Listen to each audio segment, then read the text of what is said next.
एक बहुत पुराना गाना है, तदबीर से बिगड़ी हुई तकदीर बना ले, अपने पर भरोसा हो तो ये दाव लगा ले। आज हम जो वीडियो आपके लिए लेके आए हैं और उसमें जो कहानी आपको सुनाने वाले हैं, उसे सुनने के बाद इस गाने के सही मायने आपको पता चलेंगे।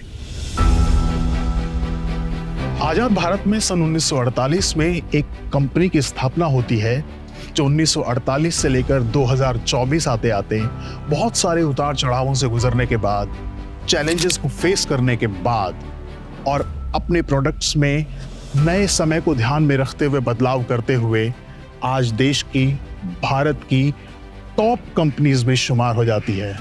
जी हाँ, जिस कंपनी का मैं जिक्र कर रहा हूं वो है आयशर कंपनी।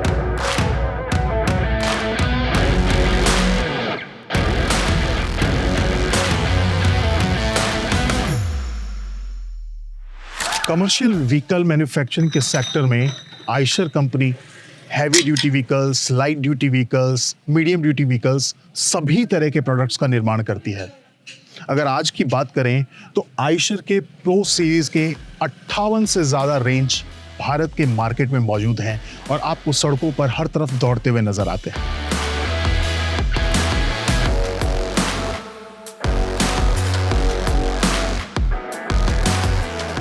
इतनी बड़ी रेंज मार्केट में लाने के पीछे का जो सफर है वो आयशर कंपनी का इतना आसान सफर नहीं रहा। 1948 में विदेशों से आने वाले ट्रैक्टर्स को भारत में डिस्ट्रीब्यूट करना और उनकी सर्विसेज करने का काम जिस कंपनी ने शुरू किया था उसका नाम था गुड अर्थ कंपनी। 1959 में गुड अर्थ कंपनी ने जर्मनी की कंपनी आयशर के साथ मिलकर भारत के अंदर आयशर ट्रैक्टर कॉरपोरेशन की स्थापना की, जिसका काम था ट्रैक्टर्स का निर्माण करना।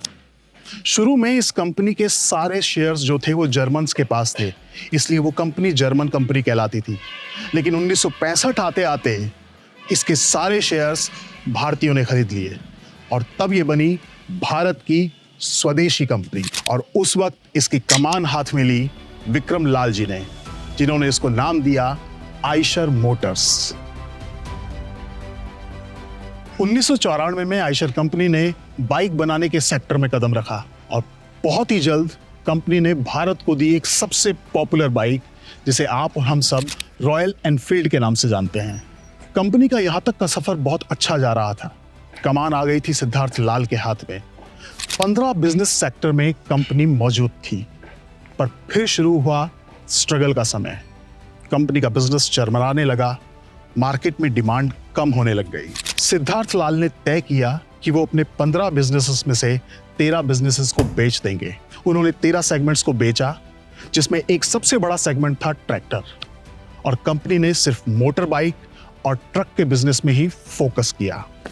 बचे हुए 2 प्रोडक्ट्स को मार्केट के अंदर दोबारा खड़ा करने के लिए सिद्धार्थ लाल ने कई डिसीजंस लिए।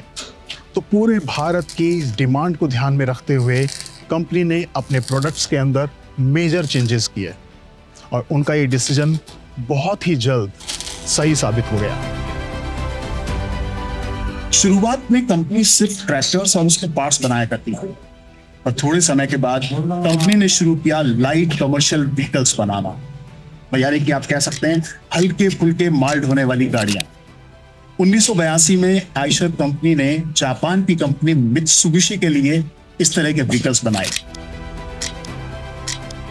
फिर उसके बाद कंपनी ने तय किया बड़े ट्रक्स बनाने का, और उन बड़े ट्रक्स के निर्माण के लिए आयशर कंपनी ने साझेदारी की वोल्वो कंपनी के साथ। आखिरकार कंपनी ने सिद्धार्थ लाल के सही डिसीजंस और एम्प्लॉइज की कड़ी मेहनत के बाद मार्केट में अपने आप को दोबारा खड़ा कर। एक समय था जब सन 2000 में कंपनी के शेयर केवल 2 रुपए हुआ करते थे, और आज की तारीख में 3000 रुपए से ज्यादा कंपनी के शेयर। 13 बिजनेसेस बेचने के बाद सिद्धार्थ लाल ने कहा, हमने दूसरा रास्ता चुना, हम छोटे से बड़े। जैसे आज हमने आपको आयशर कंपनी की हिस्ट्री के बारे में बताया, वैसे ही आने वाले समय में हम भारत में मौजूद तमाम कमर्शियल व्हीकल्स बनाने वाली कंपनी के इतिहास को अपने वीडियोस में शामिल करते रहेंगे, और साथ ही उन कंपनीज के प्रोडक्ट्स का समय समय पर आपको रिव्यू भी देते रहेंगे। बस आपको सिर्फ इतना करना है कि हमारे साथ हमारे YouTube चैनल पर जुड़े रहना है, हमारे वीडियोस को लाइक करना है और सब्सक्राइब करना है।